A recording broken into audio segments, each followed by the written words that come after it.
উফ, মাথা ব্যথা। অনেকেরই মাথা ব্যথা হয় আর যে ওষুধ কিনে আনেন এমনি খাওয়া শুরু করেন, যা একদম ঠিক না। আগে কারণ বুঝুন।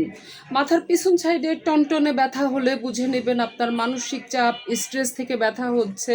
সেই মুহূর্তে এইভাবে করে আপনি একটু মাসাজ দিবেন আর ডিপ ব্রিদিং এক্সারসাইজ করবেন এরকম। তাহলে শরীরে অক্সিজেনের পরিমাণ ঠিক থাকবে, আপনার স্ট্রেস কমে যাবে, ব্যথা কমে যাবে।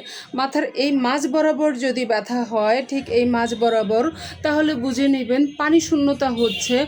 পর্যাপ্ত পরিমাণে পানি পান করবেন, ব্যথা কমে যাবে। মাথার এই সামনের ভাগে যদি এই বরাবর ব্যথা হয়, তাহলে বুঝে নেবেন আপনার অতিরিক্ত ক্লান্তি, অতিরিক্ত ঘুম কম হচ্ছে। কোয়ালিটিফুল ঘুমিয়ে নেবেন, ব্যথা কমে যাবে। আর এই এরিয়াগুলো যদি ব্যথা হয়, এই এরিয়াগুলোকে বলে সাইনাস এরিয়া। তার মানে আপনার সাইনোসাইটিসের জন্য ব্যথা হচ্ছে। তখন আপনি একটু গরম পানির ভাপ নেবেন, এইভাবে গরম পানিতে দিয়ে, হ্যাঁ, গরম পানির ভাপ নেবেন, মাথা ব্যথা কমে যাবে। কখনো ডানে কখনো বামে যদি মাথা ব্যথা হয়, তাহলে মাইগ্রেনের জন্য ব্যথা হচ্ছে।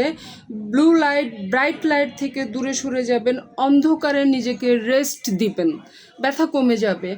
এগুলোর পরেও যদি আপনার ব্যথা না কমে, তাহলে ভালো একজন ডাক্তার দেখাবেন। সিটি স্ক্যান করে দেখে নিতে হবে আপনার ভিতরে কি প্রবলেম হচ্ছে। সচেতন হন, ভালো থাকুন।